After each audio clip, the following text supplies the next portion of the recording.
Hey, you podcaster. Welcome back to the channel. Today we are talking about blogging and the pain in the butt that it does not need to be. Because if you're running a podcast and you're trying to grow your show, one of the key elements of doing that is with a website and by actually blogging and creating posts for your episodes. It's a huge traffic method. You could get web hosting for like $8 a month. And there's really no excuse. And if you tell me it's expensive in the comments, I'm going to smack you down because I'm sure you spend probably $10 to $100 to probably a couple $100 a month on takeout.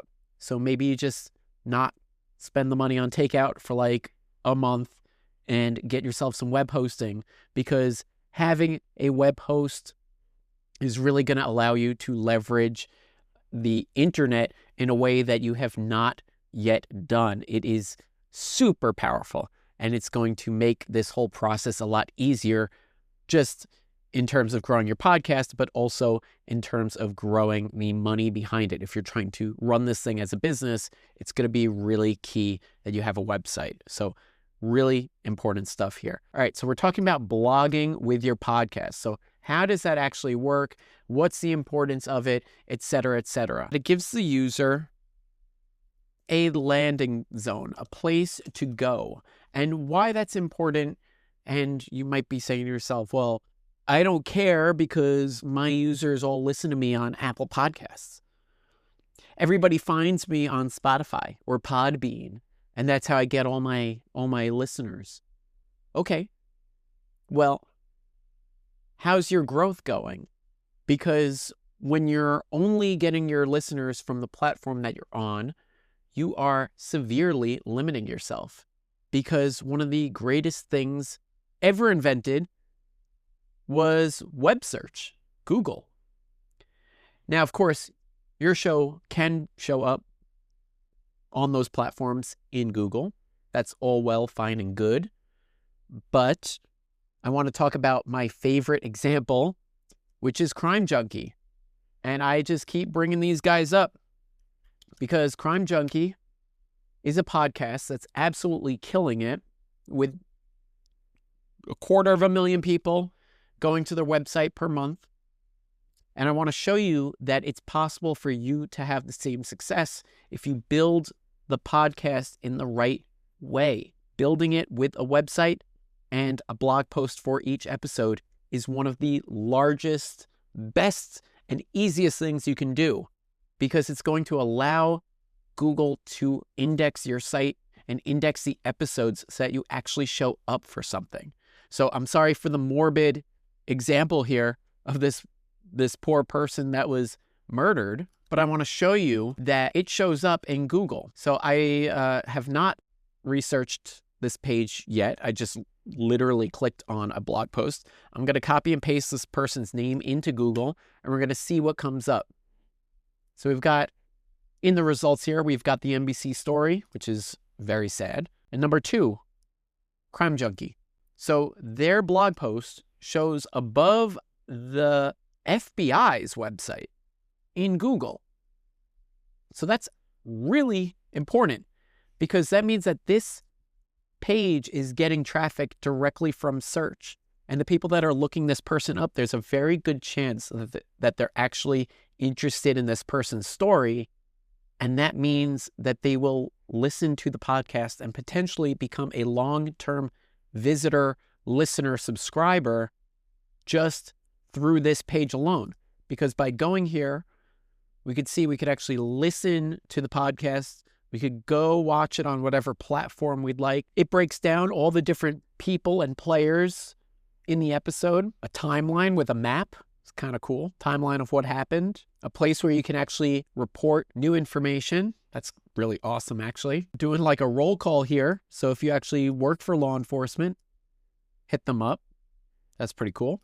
They've got source material, all their sources listed, including pictures and whatnot, other episodes. So let's say that your podcast is not quite as involved as this is, because obviously this is a lot of research. These are a lot of different people and media elements. We're talking about fancy pictures, fancy map, timelines, all kinds of stuff. You might not have the money to build a website quite like this. But what I want you to understand is that you can build a website very inexpensively. Honestly, as long as the page functions as it needs to, where it provides the helpful information, that's what Google is looking for. It will show up in the search engine. And that is really the key point of what I'm trying to get across here, is that it doesn't really, like, this is nice stuff. This whole design is nice, but I don't want you to focus on that. I want you to focus on creating a place for Google to actually find your stuff. Because if you could start showing up in search for different things relating to whatever your podcast is about, then you've got yourself a shortcut to more growth. I'll show you a different example. Now, I want to show you a non-podcast site because I think this is important. There's a website called Tractor Data, okay? You're going to say, Matt, I don't care. Now, look at this site. This is literally from, looks like it's from what, 1997, right? Like, just look around here. We'll just click around. This is just straight up data on different tractors. I have no idea what I'm looking at. But if I owned this tractor, this could be useful and helpful information for me. Transmission details, engine details, stuff like that.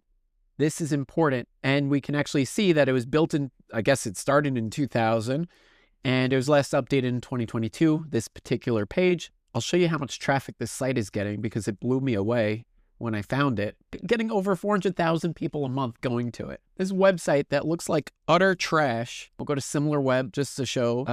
We'll check it from the other side here. We'll see what SimilarWeb says. That's pulling in over 1.2 million people a month. So this is just a tool that I use, Ahrefs. So this number is based on the amount of keywords and what the rank is in Google. So for a given search term, I'll show you. Let's say for this specific John Deere 4020, there's close to 4,000 searches a month. They show up number one with their image. That thumbnail is going to be the number one image on Google. It's not always perfectly accurate, but we could see that that is the case. This is their thumbnail. Right here at the top is that business. They're getting a ton of traffic just with a terrible website. Anyway, point is, I don't want you to get too hung up on the design of the site. It needs to function well. And if it can function well, you will show up at the top. And in the case of this page actually functions really well because it provides all the useful information that people would want to know about this crime. Let's see if there's a finance podcast out there. Planet Money. Okay, so that's a good example. Let's see what their deal is. So they're doing the same thing. They've got a website, part of NPR, but they've got all the episodes here. So let's actually see a specific page. Now they're interesting that they're doing a mailing list. Super important. I'm going to be doing a video on mailing lists, so make sure you're subscribed. Let's take a look at the actual page here. Get the slug. So we've got a method of playing the episode, information on what it's about. It's pretty basic.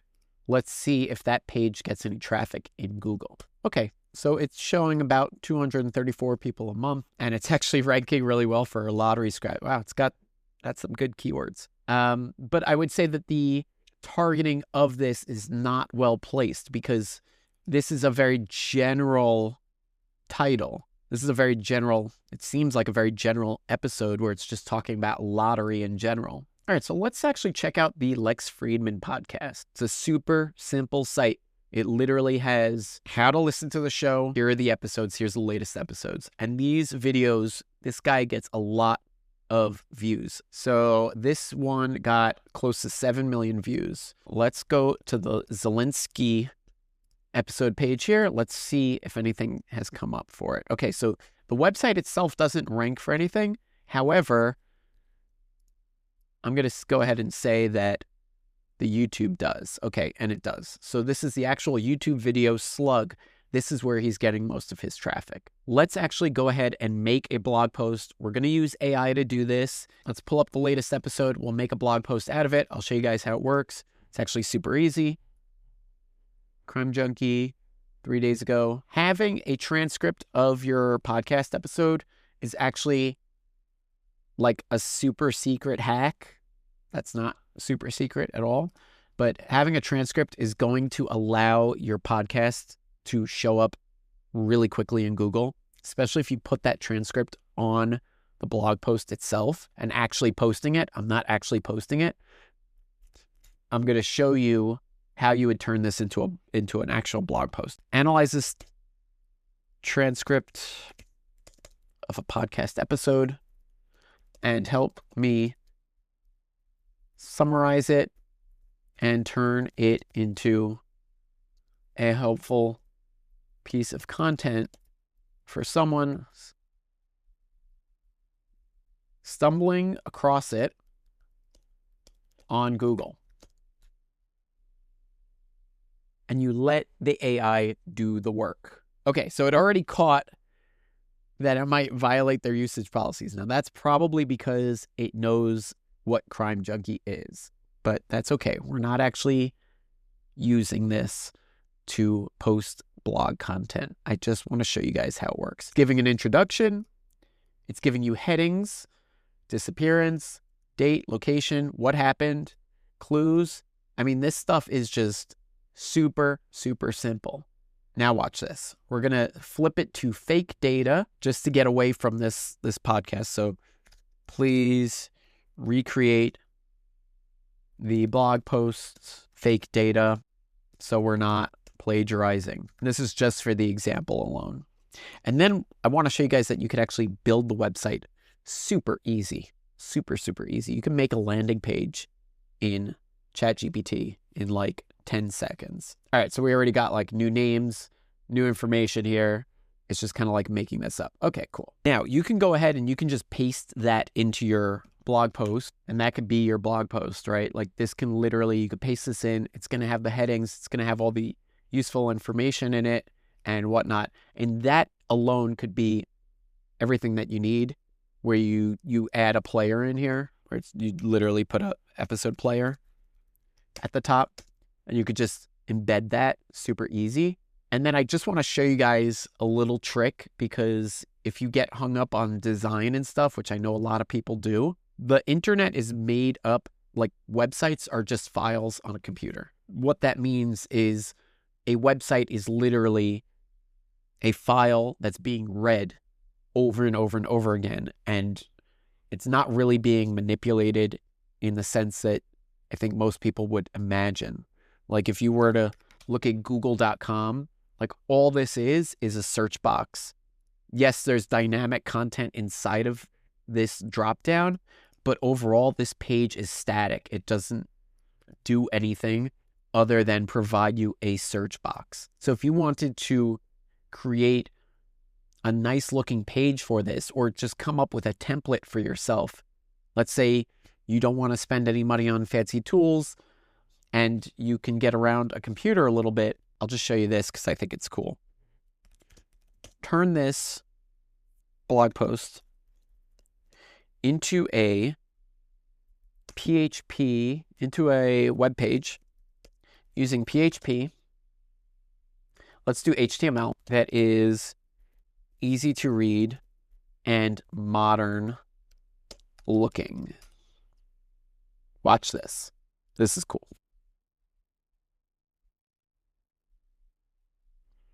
All right, so let's just show you guys this really quick because I think this is pretty cool. And right there, we've actually got ourselves a super simple website. Now, just to show you one step further, don't want to overcomplicate this at all, but I do want to show you guys what I mean. Like if you were to literally copy this code, this HTML code, and save it using a text editor, which is what I'm doing here, and I'm just going to save it to my downloads as untitled, that file is going to automatically be opened by my browser as a website. And that's literally being read out of my downloads folder. But this is my fake little blog site here. If you want it to be found in Google, if you want to grow the show, having a site is going to be huge because it's going to get you that traffic directly from Google, and it allows you to have a larger surface area of people actually finding you. Anyway, that's going to do it for today's episode. Please make sure you head over to my website, podcastpontifications.com. Drop your name and email in there. Join the mailing list. I've got some free resources in there that you're really not going to want to miss out on. I'll catch you guys on the next video very soon.